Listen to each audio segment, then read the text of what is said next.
Ya, bismillah, suara saya jelas? Alhamdulillah Teh, jelas. Ya, alhamdulillah Jelas ya, jelas Teh Teh. ya. Gimana, sehat semua?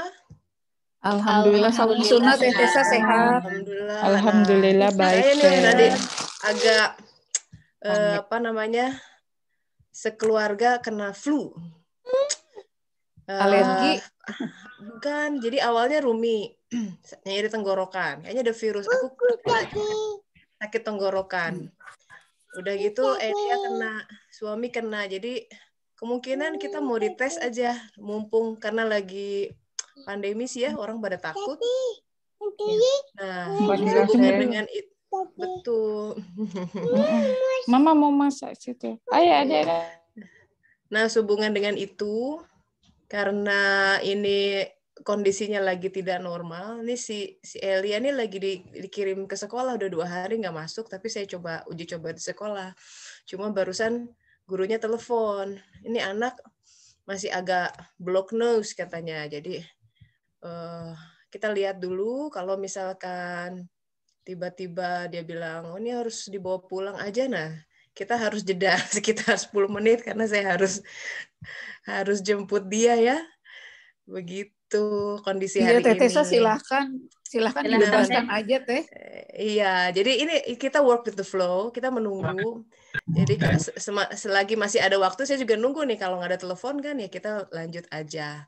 Nah ini enaknya dalam hidup tuh seru, ada hal-hal kayak gini ya. Hal-hal yang gimana nih, tidak menentu atau enggak, tapi kita gunakan kesempatan yang ada sebaik-baiknya. Gitu. Saya coba share screen, ini juga belum kelihatan ya kayaknya ya. Belum Teh.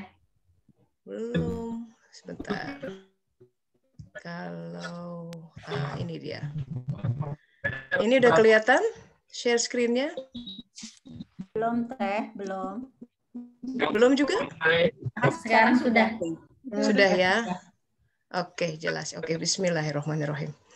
Mari kita mulai dengan membaca basmalah dan sholawat bersama-sama. Bismillahirrahmanirrahim. Allahumma sholli ala sayyidina Muhammad wa ala ali sayyidina Muhammad. Aduh, maaf. Nah, baik. Jadi kita work with the flow. Ya. Saya ingat ada cerita di kisah Khazanah Buddha. Jadi ada seorang pemburu yang ke hutan mencari buruan, tiba-tiba dia dikejar oleh harimau yang hendak memangsanya. Dia lari dari harimau itu sehingga tiba-tiba dia tiba di ujung tebing. Di ujung tebing itu satu-satunya yang bisa menyelamatkan dari harimau ada pohon tinggi. Jadi dia manjat ke pohon. Tapi ketika di pohon dia lihat dahannya hendak patah. Sebentar lagi dia akan jatuh ke bawah dan dimangsa oleh harimau itu. Tahu apa yang dia lakukan sambil menunggu dahannya patah? Dia tidak panik. Dia lihat ternyata pohon yang dia panjat adalah pohon buah. Jadi sambil menunggu saat-saat terakhirnya dia ambil buah dan makan. Menikmati apa yang ada. Dalam khazanah Islam ada juga seperti itu. Hadis Rasulullahnya mengatakan, kalaupun kamu tahu besok bakal kiamat, tanamlah pohon. Kan nggak masuk akal. Besok kiamat pohonnya nggak akan tumbuh. Masih biji basah tanahnya juga. Nah, itu sebenarnya mengajak kita untuk berpikir dan merenung. Bahwa yang harus kita kejar itu bukan pencapaian lahiriah. Karena tidak mungkin kan, ya kalau hanya sekedar menanam pohon, besok kiamat, terus buat apa gitu kan? Seolah-olah tidak ada gunanya. Tapi dalam hidup tuh nggak begitu ternyata. Yang dilihat adalah niatnya. Yang kita berniat baik sama seseorang misalkan ya, tapi ternyata niat baik itu tidak digunakan dengan semestinya, ya bukan sia-sia gitu. Jadi kesia-siaan atau tidak bukan dinilai semata-mata dari pencapaian atau hasil akhir lahiriah. Ada sesuatu di dalam itu. Nah, suluk itu mengajak kita menelaah aspek batin dari kehidupan. Ini ada beberapa sahabat kita yang baru bergabung, silahkan mumpung belum separuh waktu dari kajian suluk. Mohon kalau ada waktu dilihat dari awal ya, karena ini sudah pertemuan ke-6, berarti udah 1,5 bulan nih. Silahkan dilihat tuh agendanya. Jadi setiap kita disarankan untuk punya diary perkembangan masing-masing suluknya. Before and after. Jadi trayek kita adalah 6 bulan. Karena kita membahas Al-Quran, kita meraih berkah Al-Quran, sahabat-sahabat. Dari Al-Quran itu ada cahaya. Nah, kalau cahaya itu pasti dia melenyapkan kegelapan. Kita punya kegelapan dalam hati sendiri. Kalau boleh bercermin dengan jujur, kadang-kadang kita nggak paham, nggak sadar di cerminnya ditampakkan di pasangan atau anak-anak atau sekitar kita. Marahnya pasangan kita, pemarahnya, sombongnya, keras kepalanya, mungkin itu sebenarnya refleksi dari kemarahan di dalam kita, hati, keras kepalanya kita, badungnya kita, cuma kita nggak nyadar. Kadang cara Allah menunjukkan tuh dengan apa yang kita bisa lihat oleh mata kepala. Saking susahnya melihat keburukan di dalam diri. Makanya orang yang ditunjukkan keburukan dan kekurangan dalam dirinya betul-betul dapat sebuah rahmat dari Allah Ta'ala. Nah, jadi Al-Quran akan memberikan berkah. Setiap ayatnya mencahayai. Gitu. Jadi coba perhatikan. Setiap kita pasti struggling dengan elemen kegelapan tertentu dalam diri kita. Bisa jadi itulah kemalasan, bisa jadi itu rasa dendam, bisa jadi panikan, ya apapun itu yang mengganggu perjalanan kita, yang mengganggu ibadah kita, yang mengganggu interaksi kita dengan orang lain. Itu yang sebenarnya dipanjatkan dalam zikir, dalam sujud kita, dalam sholat. Gitu. Nah, 5 pertemuan terakhir kita sudah kasih view ya bahwa kita punya perjalanan etapa jiwa dari mulai alam persaksian sampai sekarang. Dan kita juga dari situ tahu bahwa kita tuh punya jiwa. Manusia itu sebenarnya yang awal ada jiwanya. Jasad ini itu baru pasangan di muka bumi. Nah, kemudian ketika jiwa dikawinkan gitu ya, dinikahkan, disatukan dengan jasad, maka muncul anak-anaknya bernama hawa nafsu dan syahwat. Itu kita sudah bahas di pertemuan sebelumnya. Nah, kita ingin melihat lebih dalam tentang hawa nafsu kali ini gitu. Kenapa ini disebut sebagai jihad akbar oleh Rasulullah SAW? Begitu pulang dari perang Badar yang demikian dahsyatnya, tetap dikatakan kalian baru pulang dari perang yang sangat kecil. Perang kecil menuju perang yang besar, yaitu perang melawan hawa nafsu sendiri, melawan diri sendiri. Boleh dilihat Al-Qur'annya. Silahkan untuk dibuka di antaranya ini. Saya lupa mencantumkan ini. Sebentar. Ini surat apa ya? Nanti saya lihat lagi ya. Jadi kita lihat bersama-sama di sini. Kita ingin melihat Al-Quran bicara apa tentang karakteristik hawa nafsu. A'udzubillahiminasyaitonirrajim. Bismillahirrahmanirrahim. Wahai Daud, sesungguhnya engkau kami jadikan khalifah di bumi, maka berilah keputusan perkara di antara manusia bil haq. Terjemahannya dengan adil, tapi sebenarnya kata Al-Qur'annya adalah bil haq. Nah, ini kalimatnya ya. Jangan engkau mengikuti hawa nafsu karena akan menyesatkan engkau dari jalan Allah. Jadi karakteristik hawa nafsu itu menyesatkan dari jalan Allah.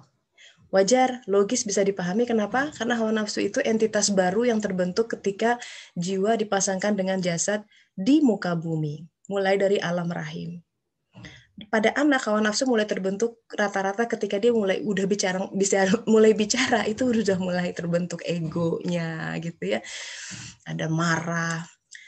Fakultas pertama yang muncul adalah syahwat, dan itu penting. Kenapa? Syahwat itu, terima kasih surat Syod ayat 26, Mbak Eva. Syahwat itu karena dia harus hidup. Syahwat itu kesukaan terhadap hal-hal yang material. Baik kalau lapar, makan. Kita juga kalau tidak punya syahwat makan, nggak mau makan. Tapi raga diberi syahwat karena dia harus makan, harus bereproduksi, itu ada syahwat juga gitu. Kalau tidak akan punah. Nah, jadi semua diberi kadar-kadarnya. Cuma dilalahnya ketika berkembang itu malah membesar. Jadi hawa nafsu dan syahwatnya tak terkendali sehingga take over manusia. Yang mengendalikan manusia bukan lagi jiwanya, tapi hawa nafsu dan syahwat. Nanti kita lihat bahwa kisah itu juga digambarkan dalam Al-Quran dengan luar biasa indah dalam kisah Musa melawan Fir'aun. Note 1, bahwa catatannya hawa nafsu akan menyesatkan engkau dari jalan Allah. Hawa nafsu dia tidak mengenal. Dia tuh hawanya si nafs. Jadi nafs itu jiwa, jadi hawanya si jiwa. Dia tidak kenal Allah. Yang kenal Allah pada saat alastu birabbikum adalah jiwa. Hawa nafsu tidak kenal. Tapi dia ada semilirnya gitu loh. Makanya hawa nafsu itu agak tricky. Begitu kita belajar agama, hawa nafsu bisa kasih dalil. Tapi dalil itu sebenarnya sebuah pembenaran akan apa yang dia inginkan. Nah ini hati-hati. Makanya hawa nafsu itu, wow, ini banget bahaya kalau tidak dikendalikan dengan tanpa pertolongannya. Kita lihat ayat berikutnya, surat An-Nisa ayat 135. Sama. Ini yang dalam kotak ini, auzubillahi minasyaitonirrajim, fala tattabi'ul hawa an ta'dilu. Kalau mengikuti hawa nafsu pasti berbuat tidak adil. Kita punya, pasangan kita punya hak, anak-anak punya hak, tapi hawa nafsu kita ingin, aku pengen ini, ambisi, terbengkalai biasanya. Karena hawa nafsu itu cenderung nggak bisa adil. Makanya terburu-buru itu dari setan. Biasanya hawa nafsu, setan itu berkelindan menyesatkan manusia.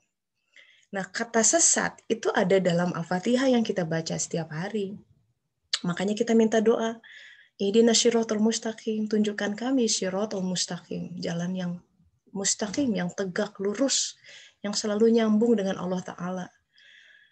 Karena itu adalah syiratal ladzina an'amta alaihim, jalan orang-orang yang diberi nikmat, bukan jalan orang-orang yang dimurkai dan bukan jalan orang-orang yang sesat.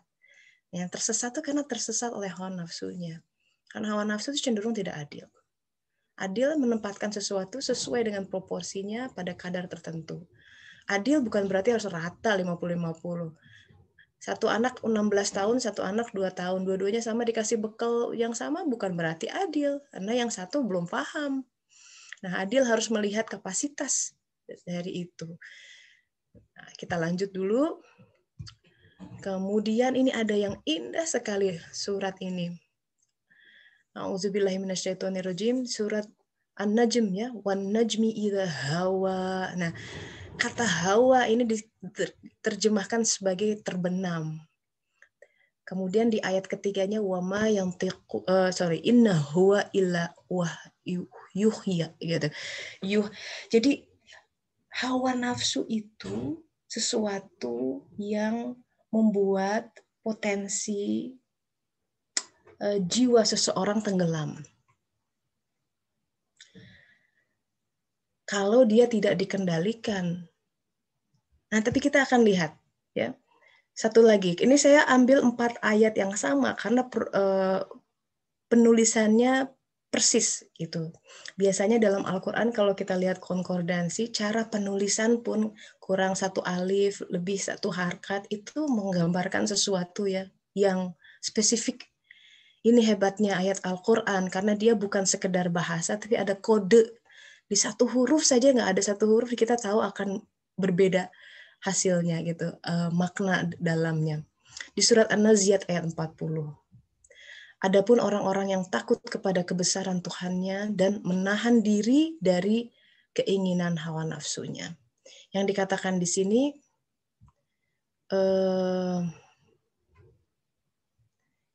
takut ini derajatnya pakai khof, maqam rabbi. Jadi yang disebut maqam kebesaran Tuhannya. Diingatkan lagi dengan perjanjian alastu birabbikum. Bukankah aku Tuhanmu gitu. Bukan aku, kalau Pak Faisal kemarin kasih contoh birabbikum itu sebuah penyertaan. Rob ini kita mesti kenal betul karena itu pertanyaan pertama ujian kita begitu masuk ke alam barzakh. Sesuatu yang pasti kita lalui sahabat-sahabat. Pasti kita hadapi. Pertanyaan pertama para malaikat adalah man rabbuka? Siapa Robmu?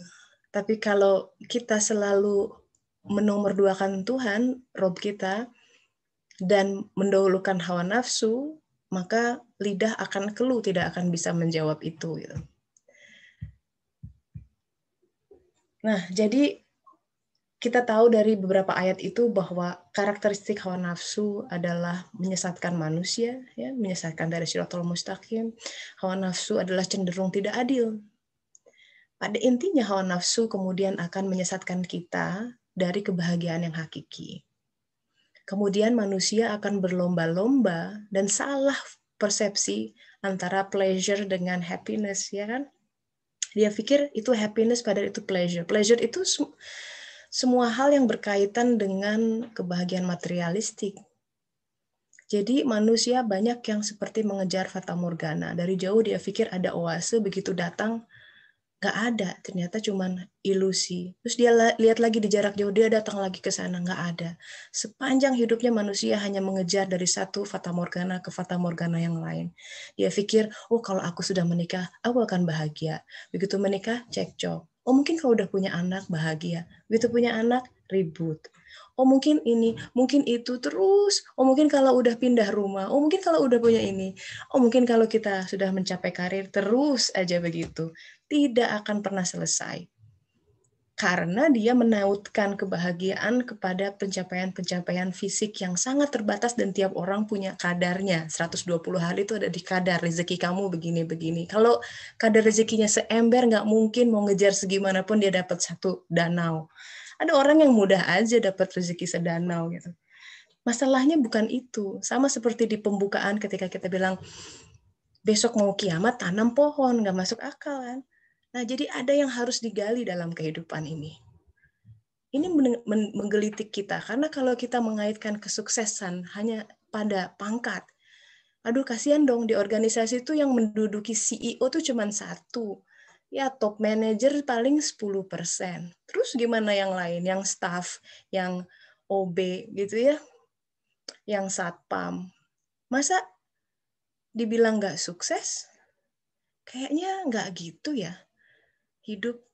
Jadi ada pengkasta-kastaan. Kita menolak sistem kasta, tapi pada kenyataannya kita tuh ingin berada dalam kasta yang tertinggi dan gengsi kalau dibilang tidak masuk the top of the high rank in the society gitu.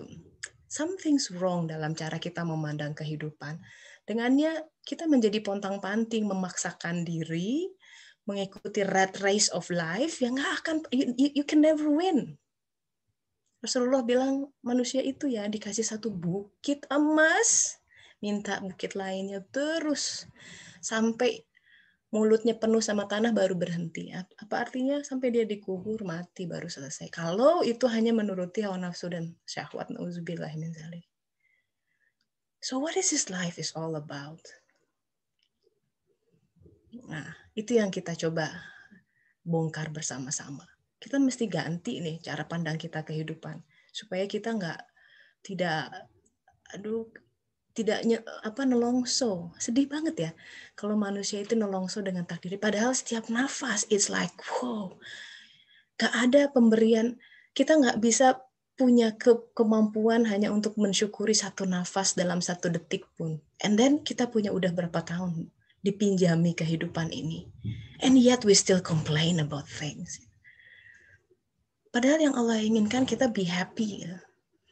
Kenapa yakini si hawa nafsu menyesatkan kita dari kebahagiaan yang hakiki? We cannot be able to see things as it is. Selalu ada weighing gitu dalam sebuah melihat sesuatu. Dulu kan begini. Nah, makanya Rasulullah bilang nggak boleh ngeluarin kata andai dalam arti bukan menyesal kemudian introspeksi, tapi kalau menyesal yang menolak takdirnya, itu yang nggak boleh. Nah, jadi hawa nafsu itu memang begitu. Dia cenderung mengotak-ngotakkan pemberiannya. Kalau hawa nafsu sudah dikendalikan, itu contohnya Nabi Isa bilang gini. Contoh seorang yang hawa nafsunya sudah dikendalikan. Nabi Isa bilang begini, buat di mataku tidak ada bedanya satu genggam debu dan satu genggam emas. Buat kita yang banyak hawa nafsunya, beda dong. Emas segini, berapa ratus juta. Ini debu. Nah, yang membuat sesuatu nilai, ada value apa enggak, itu hawa nafsu. memang for a purpose gitu. Bagaimanapun kita di dunia ini harus bergerak dengan itu, ya. Jadi hawa nafsu dan syahwat adalah komponen dari jasad yang dihidupkan oleh jiwa supaya dia berkiprah di bumi. Tapi kadang suka ya lepas gitu, nggak terkendali. Nah, tugas kita untuk mengendalikan jiwanya mesti bangkit. Maka bener tuh Pak Wage Rudolf Supratman bikin lagu Indonesia keren banget. Lagu kebangsaan, bangunlah jiwanya, bangunlah badannya. Jadi nggak ada infrastruktur pembangunan sebelum jiwa kita bangun. Karena rapuh fondasinya. Kita mau sekolah S2, mengerjakan apapun dengan jiwanya tidak dididik, nggak akan kemana-mana. Karena kita mengejar pepesan kosong sebenarnya, kan hawa nafsu, seperti mengejar fata morgana tadi. So, Rumi berkata begini, take warning from the example of iblis. Jadi ambil pelajaran dari kisah iblis. Iblis tuh ya, dulu namanya tuh Azazil. Dia tuh bangsa jin yang diberi kekuasaan oleh Allah Ta'ala. Dikatakan tidak ada satu titik pun in the universe, not only in the earth, in the universe, langit yang banyak, galaksi yang miliaran itu, nggak ada satu titik pun di mana dia tidak pernah beribadah. Jadi ibadah kita dibanding Azazil jauh. Toh terjatuh. Kenapa? His love was not pure, katanya. Ketika Allah bilang sujud, ada Adam, dia nafsunya, lah kan I'm better than him. Saya lebih baik dibanding Adam. Saya diciptakan dari api, dia dari tanah. Yang dia tidak lihat adalah penciptaan jiwa Adam dari cahaya. Yang dia lihat raga Adam memang diciptakan dari tanah liat. He saw in Adam nothing but a figure of clay, kata Rumi. Ini kita banget lah, banyak dari kita yang lihat we saw nothing, hanya penampilan dunianya gitu. Lah kok aku dapat segini, nelongso. Lah aku rumah tangganya begini, sedih.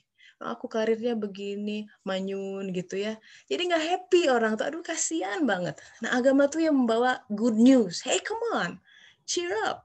It's not as bad as you think. It is. So ya itu kita membebaskan manusia dari perbudakan hawa nafsunya, dari perbudakan pikirannya yang nggak tepat. Nah, sebelum diskusi, ini saya mau cerita ini.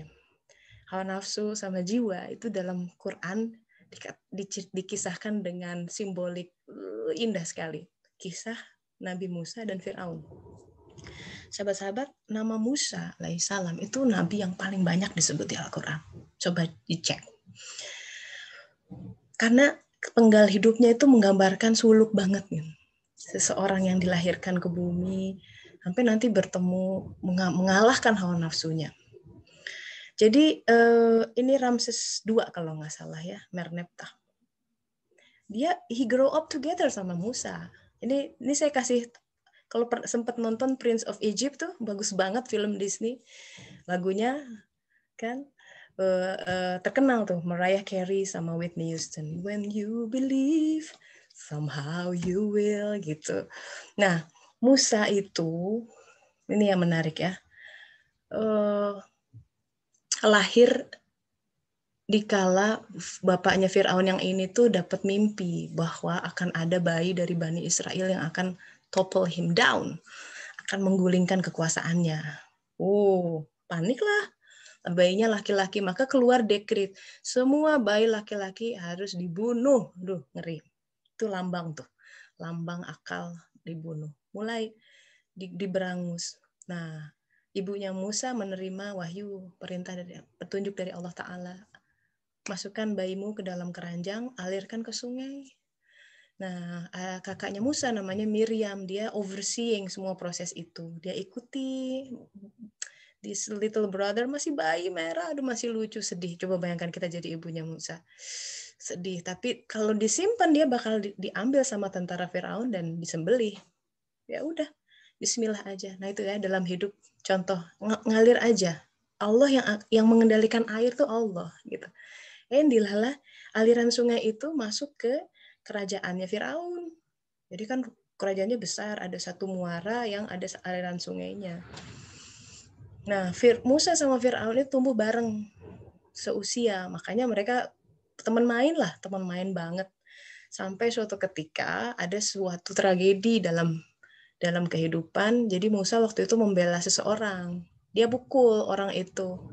Pukul terus orangnya jatuh. Mungkin pas jatuh itu kepalanya membentur batu atau apa, atau pokoknya mati. Gitu. Nah, itu heboh. Jadi dia kan Prince of Egypt pada saat itu.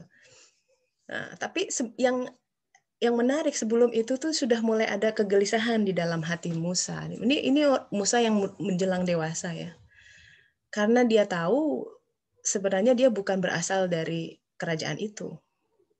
Nah, Fir'aun, bapaknya Merneptah, tentu bukan orang bodoh. Ketika dia menemukan, pada dulu ya, kok ada bayi laki-laki nyangkut di ini gitu ya. Jangan-jangan ini bayi yang dibilang bakalan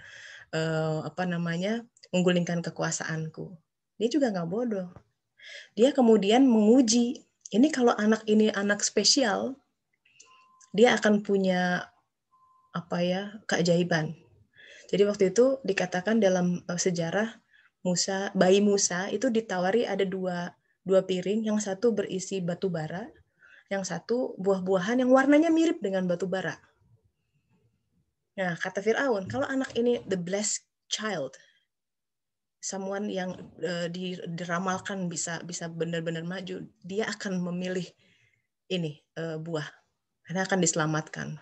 Pokoknya ditipu sedemikian rupa agar si Musa ini dites gitu.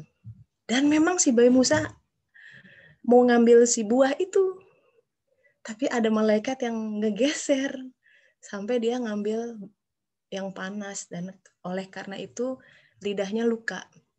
Maka dikatakan Musa itu tidak bisa berkata-kata dengan jelas. Waktu dia kembali melawan Fir'aun, dia meminta supaya saudaranya Harun yang akan berkata-kata. Itu juga simbol luar biasa. But to make the story short, sahabat-sahabat, Musa adalah representasi dari jiwa yang tumbuh. Pada saat yang bersamaan, hawa nafsu kita juga tumbuh. Lihat cara Allah bagaimana menumbuhkan jiwa di kemudian hari. Sebentar, saya harus ambil telepon ini sebentar ya. Kita pause dulu. Iya, I'm back. Suaranya bisa kembali? Sebentar. Jelas teh. Jelas, iya. Ditelepon dari ini GGD buat besok tes corona. Bismillah ya. Lagi. Ini tes saya yang kedua nih. Dulu pas tahun lalu Elia positif gitu. Jadi kita udah sempat di karantina. Jadi kita tes lagi. Nggak enak nih tesnya tuh sampai si kapasnya tuh sampai bersin gitu ya. Ini tuh sama adanya. Nah gitu. Sampai mana tadi kita ya? Terakhir apa? Musa ya? Dan Musa. Yes. Musa dan Firaun. Jadi ini gambaran hawa nafsu sama jiwa itu ditumbuhkan bersama-sama. Bagaimana kita melihat Al-Quran, ya, kasih simbolisasi. Cara kamu menundukkan hawa nafsu itu gini, gitu. Pertama, ada tragedi yang terjadi dalam kehidupan, seperti yang Musa hadapi. Tapi seandainya Musa tidak pernah memukul mati orang itu, dia akan nyaman tinggal di negeri Mesir dan tidak akan jadi nabi. Karena begitu dia ada peristiwa tragedi itu, dia keluar dari negeri Mesir menuju Madian, bertemu dengan seorang nabi yang kemudian melatih dia selama 8-10 tahun.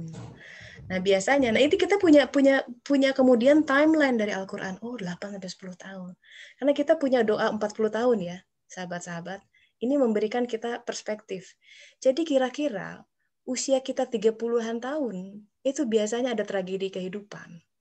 Ada yang dibikin sakit, ada yang dibikin cerai, ada yang dibikin bisnisnya gulung tikar, ada yang bikin suruh pindah ke negara antah berantah, ada yang dibikin, you name it. It's a life-changing moment yang bikin jiwa mulai gitu tuh. Mulai dibangunin sama Allah. Kenapa lewat begitu? Karena dia butuh berdoa. Di situ tuh Musa berdoa, ya Allah, atas segala nikmatmu aku adalah orang yang fakir. Di situ dia dilihat, di situ di jiwa mulai bertumbuh. Seandainya kehidupan kita nyaman, tak ada masalah, semua cukup, nggak akan tumbuh si jiwa. Selamanya dia akan dalam dominasi hawa nafsu. Si Fir'aun itu. Jadi, tragedi kehidupan, ujian kehidupan yang kadang kita tuh suka tolak, itu sebenarnya bantuan betul dari Allah Ta'ala. For the long term. Karena dia ingin, kamu tuh, aduh, kasihan banget hambaku, kata Allah Ta'ala. Dia hanya mengejar fata morgana, aku ingin memberinya kebahagiaan yang sejati. Tapi sabar ya, disuntik dulu, cus, gitu, agak sakit, tapi dia bangun. Karena banyak orang yang kemudian menolak itu begitu ke alam barzah, dan semua orang bakal mati ya. Ini semua pandemi itu benar-benar sebuah peringatan, hey, kamu tuh bakal mati. So what you gonna do next gitu? Apa yang kita harus lakukan? Persiapkan untuk kehidupan yang menjelang. Lupa kebanyakan orang, diingatin, satu bumi diingatin. Kematian tuh dekat ya. Coba jangan sampai nyesel. Dalam Al-Quran banyak orang yang bilang, aku minta dikembalikan lagi ke bumi. Nggak bisa. Minta beramal soleh, sudah habis waktunya. Nah, nanti kita lanjut lagi. Ini ceritanya panjang karena sudah masuk sesi diskusi. Terakhir, Al-Ghazali ada 3 tips untuk mengendalikan hawa nafsu. Pertama, putus keterikatan. Nah, kadang kita susah mutusin, Allah yang mutusin. Ujian itu adalah memutus keterikatan. Seseorang yang terlalu cinta sama pasangannya, sok dibikin tiba-tiba goncang tuh. Ada contoh-contohnya. Seseorang yang terlalu sama kerjaan, karir gitu banget, seret gitu, dibikin gempa, ada apa, ada itu. Dalam Al-Quran ini codingnya seperti ada kalimat, bunuhlah dirimu atau keluar dari kampungmu. Ini ayat yang sering disalahgunakan oleh para teroris, membunuh diri. Rasulullah tidak pernah begitu, but it's about membunuh daya dari hawa nafsu. Ya, jadi apinya dipadamkan. Makanya saum itu untuk mencapai takwa itu perlu saum. Semua ditutup, yang biasa makan jadi enggak dulu. Itu dari mulai raganya apa ya, semua diajak sujud dan tunduk. Nanti jiwanya ngikutin. Setelah itu mencari hal yang halal dan thayyib ya, tidak hanya halal tapi juga baik untuk perkembangan jiwa. Kita sambung sama diskusi dulu deh biar seru. Memperluas cakrawala. Silakan yang ingin berbagi pengalaman tentang perjuangan mengalahkan hawa nafsu, ada tuh misalkan, boleh dibagi. It's always inspiring to hear each other's story. Silakan, mangga langsung di unmute saja yang bersedia. Sok jadi sedekah. Silakan. Halo, Assalamualaikum Teh. Waalaikumsalam warahmatullahi wabarakatuh. Ya, Mbak Arum? Iya, halo Teh. Iya. Selama ini mendengarkannya lewat rekaman saja karena dalam perjalanan pulang kerja. Iya. Ya, alhamdulillah punya kesempatan untuk berbagi. Terima kasih sebelumnya Teh untuk selalu bagaimana ya menghangatkan jiwa ini, biar kadang kalau manusia suka lupa, kadang perlu sangat perlu ulang-ulang. Teh mau berbagi, jadi ini salah satu bentuk kegelapannya di kehidupannya Arum, fase di mana mengalahkan hawa nafsunya jadi ceritanya waktu ketika dari sekolah, perjalanan masuk sekolah dan lain sebagainya itu alhamdulillah itu Allah lancarkan Teh. Lancar sekali, drama ya dikit-dikit, tapi so far kalau menurut Arum seperti effortnya itu kurang, tapi alhamdulillah tuh Allah selalu lancarkan. Nah, mulai dramanya waktu ketika pasca lulus kuliah masuk pekerjaan pertama kali. Jadi selama ini kan selalu mudah, ternyata tiba-tiba Allah sentil nih, Allah ingatkan kalau segala sesuatunya tuh ada waktu kadang berputar lah, nggak semuanya tuh mudah. Tapi di fase ini tuh jadi salah satu proses belajar juga Teh. Di tempat pekerjaan yang dulu, karena sekarang sudah pindah ke tempat yang baru, itu berasa sekali susahnya Teh. seperti padahal ini sebenarnya sesuai sama jurusannya Arum, tapi entah kenapa mengerjakannya itu terasa susah, banyak ketidaktelitian, sering ditegur dan lain sebagainya. Jadi itu berasa sangat down sekali, sempat Iya, kebayang, nggak nyaman ya? sangat tidak nyaman sampai beberapa hari. Mungkin kalau misalnya masa-masa down tuh izin untuk nggak masuk teh, karena izin day off karena ya bilangnya ya sakit gitu loh. Padahal sebenarnya yang lebih sakit itu jiwanya gitu loh, yang perlu disembuhkan daripada fisiknya. Nah, terus kemudian mulailah cari tahu kenapa. Alhamdulillah itu fase-fase juga Arum ketemu sama kajian suluk online, mulai belajar, mulai balikin lagi ibadahnya. Salah satunya alhamdulillah dimudahkan untuk puasa ya Teh, jadi sering dirutinkan itu. Nah, kebetulan karakteristik atasan di tempat yang lama ini kan orangnya tegas gitu loh, tegas. Mungkin ya bisa dibilang suka marah-marah, tapi sebenarnya ya tegas karena memang pekerjaannya dituntut untuk ketelitian dan lain sebagainya gitu Teh. Nah, banyak teman-teman tuh mulai bertanya, kok kamu dimarah-marahin gitu, kok kamu biasa aja sih, nggak ada respon. Padahal sebelumnya tuh di hati tuh ya berkecamuk gitu Teh.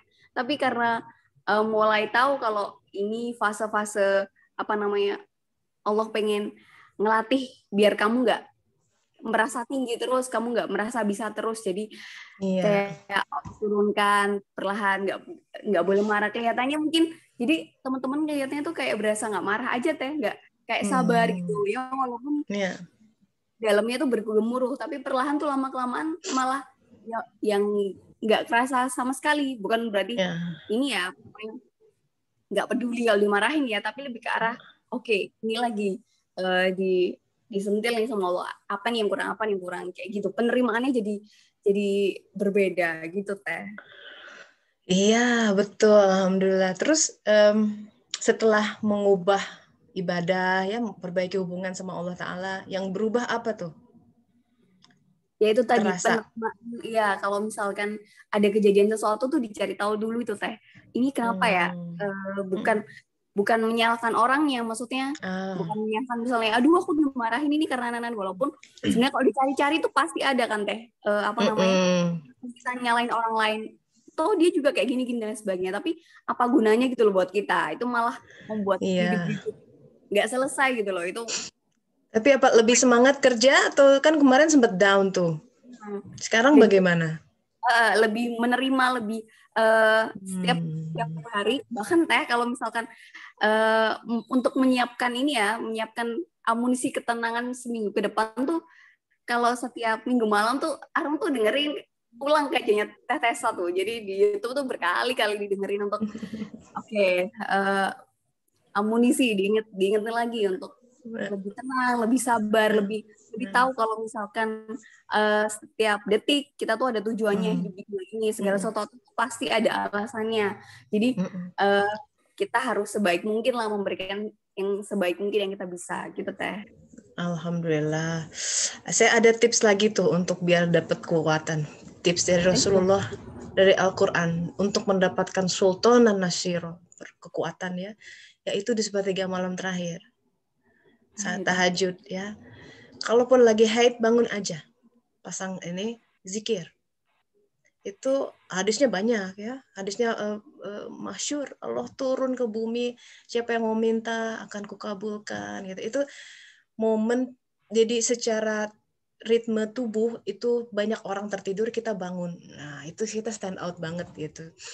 Itu kalau itu masih susah ditambah sholat duhanya gitu ya, itu sholat sunnah yang Rasulullah ajarkan, lakukan, itu akan menambah powerful. Kalau kuat saum silahkan gitu ya, bisa sedekah silahkan gitu, mau kurban pun bisa gitu kan, tidak hanya pada Idul Adha kurban tuh sebenarnya bisa, tapi niat sedekah gitu, ada ini untuk jiwa saya yang masih lemah, keluarkan gitu ya, infak seperti itu.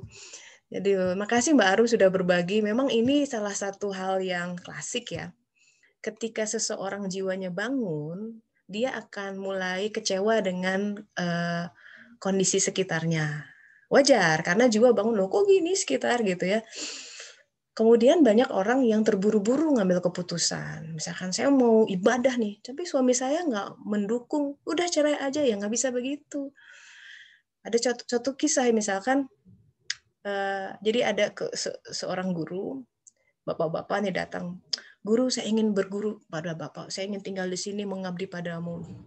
Terus guru itu berkata, kamu punya anak sama istri? Punya. Nah, terus kalau kamu mengabdi di sini, anak istri kamu dikasih makan apa? Maksudnya ditolak. Udah, kau punya kewajiban ya lakukan kewajibanmu. Kita punya pekerjaan kan kita nggak bisa sembrono. Pokoknya aku ingin mengabdi kerjaan ke kantor tapi kerjanya di musola terus nggak produktif ya itu juga nggak benar gitu ya. Nah itu hawa nafsu. Tadi kan hawa nafsu itu cenderung tidak adil, walaupun berkedok agama, tapi kalau hawa nafsu ya tersesat.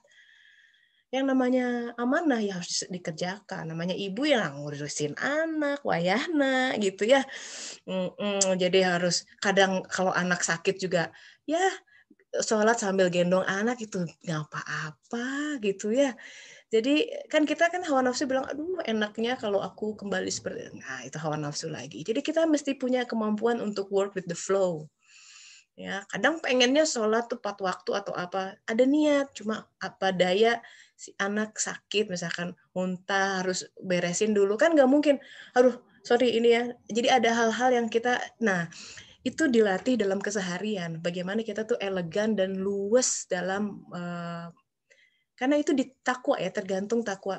Takwa itu dibangun dari kita sering memanggil Dia. Ya Allah, saya ini pengen tapi ada begini. Allah akan kasih kok jawaban lewat hati nurani. Hati nurani akan bilang udah beresin dulu gitu. Allah Maha tahu. Bahkan guru saya bilang gini, kalaupun seseorang lagi meeting nih di kantor ya, meeting sama board of directors misalkan, terus zuhur azan gitu kan, pengennya kan sholat ya. Cuma kita lihat kondisi gitu. Kalau lagi wah nggak mungkin nih saya keluar, gini tipsnya katanya, diam terus zikir, astagfirullah. Tapi ada minimal jawab azan gitu. Di situ ada upaya untuk kita labbaik ya Allah, tunggu sebentar setelah ini hamba ini. Gitu. Ada juga kalau yang memungkinkan ada tuh ya, lagi ujian di kampus, zuhur datang minta izin, itu dia sholat di situ di sebelah bangku ujiannya. Kalau memang memungkinkan silahkan gitu, tapi hidup harus lihat kondisi gitu ya. Jangan harus menghitung dengan yang ada. Jadi fenomena Mbak Arum itu khas itu kalau jiwanya bangun, karena jiwa itu pengennya belajar kebenaran ya. Al-Quran, Al-Haq, semua yang berasal dari Allah dan berupa cahaya, dia tuh senang. Makanya jangan kaget, karena salah satu ciri taubat kata Rasulullah, tanda pertama dia jadi haus sama ilmu. Pengajian ini dengerin, itu dengerin, terus tiap hari. Itu nggak apa-apa, jiwa tuh seperti itu. Tapi ya jangan sampai melupakan dan menelantarkan amanah buminya. Bahwa harus masak, harus mengatur menu gitu ya. Karena kalau nggak imbang akan berpengaruh juga tuh. Jadi backfire, itu pengalaman. Aku pengalaman. Saya tuh ngejar gitu ya, pengen terjemahin pokoknya hari ini. Si cucian disimpan dulu, walaupun numpuk, pokoknya tutup mata. Ini masih berantakan, tutup dulu. Saya mau anak-anak ke sekolah. Saya nggak mau ngerjain itu dulu. Saya coba menerjemahkan, alhamdulillah itu mampet, tidak ada inspirasi. Justru ketika saya sudah kokosek, itu WC udah dibersihin ya, udah cuci semua, udah beres, sisa waktu yang ada, terus tiba-tiba itu tuh kayak yang gitu. Jadi saya mulai paham, iya ya, gini. Jadi ada harga yang harus kita bayar untuk ada sebuah inspirasi yang mengalir dari langit pun. Ayo yang lain, siapa yang mau berbagi lagi? Seru banget nih. Ayo, silakan jangan malu-malu. Jadi sedekah, mangga. Pergulatan melawan hawa nafsu, pergulatan, ya namanya ada keinginan dan kenyataan tuh di situ tuh main tuh. Sok, mangga, silakan. Silakan, barangkali Mbak Cindy, Pak Dodi nih boleh juga nih supaya mendengar ada kaum Adam yang berbicara. Silakan, Mbak Eva, Teh Dini juga mangga teh. Teh Yandian tuh lagi ya silakan. Sama si kecil. Teh Dini mangga udah di unmute. Iya, assalamualaikum semuanya. Assalamualaikum Teh Tessa. Waalaikumsalam warahmatullahi wabarakatuh. Kalau mengenai hawa nafsu mah serpisan ya Teh. Banyak banget itu yang perjuangan seumur hidup. Perjuangan seumur hidup yang tidak akan selesai gitu ya Teh ya.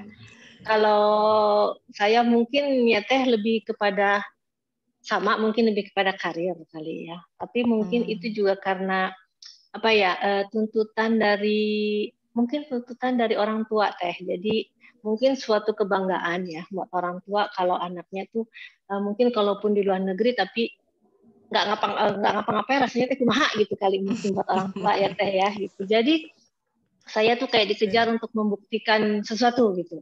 Harus melakukan sesuatu gitu Teh. Tapi dalam segitu kerjaan ya Teh ya gitu. Dan itu memang agak sedikit apa sih namanya, kayak bertentangan dengan diri, tapi juga satu sisi saya juga ingin jadi berbakti dong Teh ya sama orang tua kan gitu. Nah jadi banyak pekerjaan-pekerjaan sebagai jurnalis misalnya salah satunya gitu ya Teh. Tapi lucunya nih Teh, setiap kali saya kerja jadi jurnalis, pada saat saya misalkan nih saya di Kompas, udah enak banget nih Teh, udah di Kompas udah enak. Tiba-tiba tuh Teh ya, bosnya tuh innalillahi meninggal, bos yang mengangkat saya diganti dengan bos yang justru teman saya, yang saya pikir saya bakal akan naik dengan dia, jauh lebih bagus dengan dia. Ternyata malahan Teh 2 minggu kemudian saya dibilangin kok nggak ada lagi rubrik saya Teh, kemana rubrik saya gitu kan, hilang gitu ya. Terus jawaban dia, karena kamu mulai jadi kontri di satu TV lain katanya gitu kan. Oh ya udah, padahal itu sebenarnya mengangkat nama saya waktu itu ya. Ya udah, akhirnya saya konsentrasi di TV ini. Dan waktu itu di otak saya masih begini, tuh kan rasain, gara-gara saya diberhentiin sama kamu, saya malah jadi sekarang di TV ini malah terangkat. Gitu Teh waktu itu mikirnya saya tuh. Dan memang benar di TV itu saya lumayan lah, rezekinya banyak segala macam. Sekali lagi Teh, udah capek-capek gitu misalnya saya udah membuktikan gitu ya. Tiba-tiba Teh TV-nya Teh bangkrut Teh, maksudnya gitu. Jadi agak sedikit menurun TV-nya tuh. Akhirnya sampai saya tidak bisa lagi dibayar honor sama si TV itu gitu loh Teh. Akhirnya justru saya bilang gini, mungkin ini kali ya maksudnya Allah gitu ya. Kamu udah nyari apa sih gitu kan? Mau membuktikan apa sih sama orang tua itu sebenarnya kan? Toh kamu sekarang sudah nikah, sudah punya suami, mungkin sudah punya anak gitu ya. Mungkin ada hal lain yang harus kamu cari sebenarnya. Yaitu Teh, akhirnya saya istikharah, sholat tahajud dan sebagainya. Ya sampai akhirnya saya pikir, ya udah saya ingin membuat sesuatu yang bermanfaat juga mungkin buat saya, juga mungkin buat orang tanpa mungkin mengejar materi gitu Teh. Ya itulah berdirinya Surat Dunia itu loh Teh. Begitu kisahnya. Iya. Gitu, jadi itu seperti itu Teh. Jadi ya seperti yang Teh bilang bahwa ya itu kita memang kadang-kadang hawa nafsu itu tuh ingin menunjukkan diri sebenarnya, menunjukkan diri bahwa kita ini berguna gitu, berguna tapi dari segi materi kayaknya ya Teh ya. Pada saat itu aku mungkin lebih dari segi materi. Itu aja sih Teh. Sekarang mungkin aku ya berusaha untuk lebih tenang lagi, tidak terlalu ngoyo gitu ya Teh ya. Sama orang tua juga saya mulai mencoba menjelaskan bahwa tidak semua harus dinilai dari kedudukan, dari materi dan sebagainya. Saya mengerti mungkin bukan orang tua saya juga tidak menginginkan itu, tapi mungkin dia ada kebanggaan bahwa anaknya saya dibawa ke luar negeri. Maksudnya gimana ya Teh, kedudukan keluarga orang tua kali, mungkin kebanggaan orang tua kalau cerita sama teman-temannya mungkin. Iya, itu, paham. Iya, memang kitanya yang harus tegar ya. Dulu awal-awal saya kalau ada orang yang ngomong, kamu kan dokter tapi nggak dipakai, sayang banget, itu sakit gitu rasanya. Gitu. Sekarang lama-lama bukan nggak dipakai. Nah itu tuh. Tapi kita tuh derajat kita terombang-ambing oleh apa kata orang itu karena kita sebenarnya setuju dengan perkataan orang itu, makanya it get us gitu, it get us under the skin. Dia tuh kayak magnet ya yang narik, kalau dia nggak ada unsur besi nggak akan ketarik. Kalau kita kayu, tenang aja dia mau ngomong apa, enggak kok, kita pede gitu ya. Tapi kalau memang kita ada satu unsur, ada ketertarikan, ada iya sih sebenarnya dalam hati tuh masih agree dengan apa yang dia katakan, itu yang bikin kita terseret. Itu yang bikin kita berat. Begitu kita udah let go to that thoughts gitu, let go that idea, orang bilang iya terima kasih atas perhatiannya, tapi itu kan kita yang bisa ngerasain. Kita sakit apa enggak, kita berat atau enggak, kena apa enggak oleh perkataannya. Nah, itu termasuk kata orang tua, kata sekitar atau apa. Nah, bicara tentang orang tua tadi menarik tuh Ten ini. Jadi dalam hadis itu dikatakan sebaik-baik pemberian kita kepada orang tua gitu ya adalah, jadi kalau harta ya boleh, kalau orang Sunda tuh bilang apa namanya mulang tarima gitu ya, itu tanda kadede gitu, tanda cinta boleh gitu. Tapi sebaik-baik adalah membebaskan dia dari perbudakan. Oh, zaman sekarang nggak ada perbudakan lah, kita lagi bicara perbudakan hawa nafsu. Like the majority of people on earth masih diperbudak oleh hawa nafsu dan syahwatnya. Kasihan kalau begitu masuk alam barzah, masih terikat oleh kerangkeng-kerangkeng itu, di sana kena azab, nauzubillah min dzalik. Nah, Allah tuh kan Maha Pengasih, ingin dilepas, jadi diputuskan dari api-api yang menggantung di lehernya, yang menggantung di kakinya. Ya, marah ya, seseorang marah ya, saya bagi semoga bermanfaat misalkan ya, almarhum bapak saya meninggalnya itu masih punya amarah sama ibu saya. Mereka pernah konflik sampai cerai dan sampai keluar kata-kata yang saya nggak mau dia datang ke pemakaman saya, sampai kayak gitu lah. Dia sempat sakit hati. Apparently beliau meninggal masih membawa kemarahan. 40 hari pertama beliau kan katanya orang meninggal tuh 40 hari pertama yang paling berat.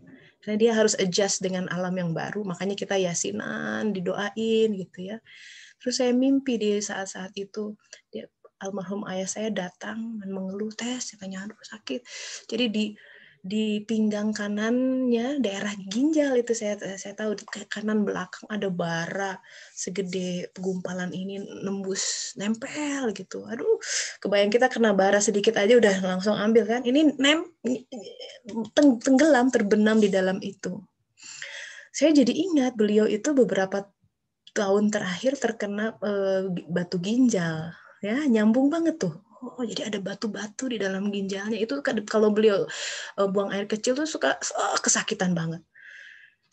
Dan yang amarah yang saya lihat berupa bola kayak batu bara di posisi yang tepat dengan ginjal kanan. Saya jadi paham ada kesinambungan kesakitan yang dia hadapi di hatinya, kesakitan di dalam fisiknya, dan kesakitan di alam barzahnya. Jadi kita meninggal punya marah sama orang, kita belum let go, belum memaafkan, kan yang tahu kita tuh kan. Tapi kadang kita juga nggak paham sih kalau belum Allah tampakkan. Nah, kita tuh ingin meninggal dalam kondisi bersih. Pernah ditipu nggak apa-apa, let go. Pernah dikhianati, ya saya pengen bersih. Saya maafkan. Saya maafkan kamu ngomong begitu sama aku, kamu fitnah aku. Pokoknya saya pengen balik sama Allah Ta'ala dalam hati yang bersih saja. Itu perkara itu saya serahkan sama Allah. Hubungannya adalah engkau sama Allah Ta'ala gitu ya. Gitu. Nah, jadi kita membebaskan orang tua dengan berdoa gitu ya, tapi salah satunya adalah dengan memberi contoh yang yang orang tua lihat gitu.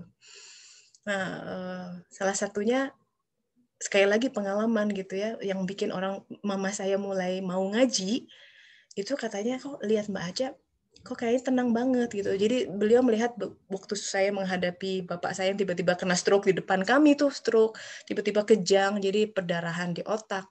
Selama sebulan saya bacain Yasin tiap hari gitu ya.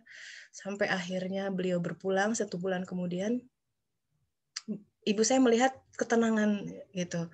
Dan setelah itu banyak serangkaian kejadian. Misalkan kita tuh lagi di Bandung tuh, lagi naik mobil, di Buah Batu tuh suka macet ya.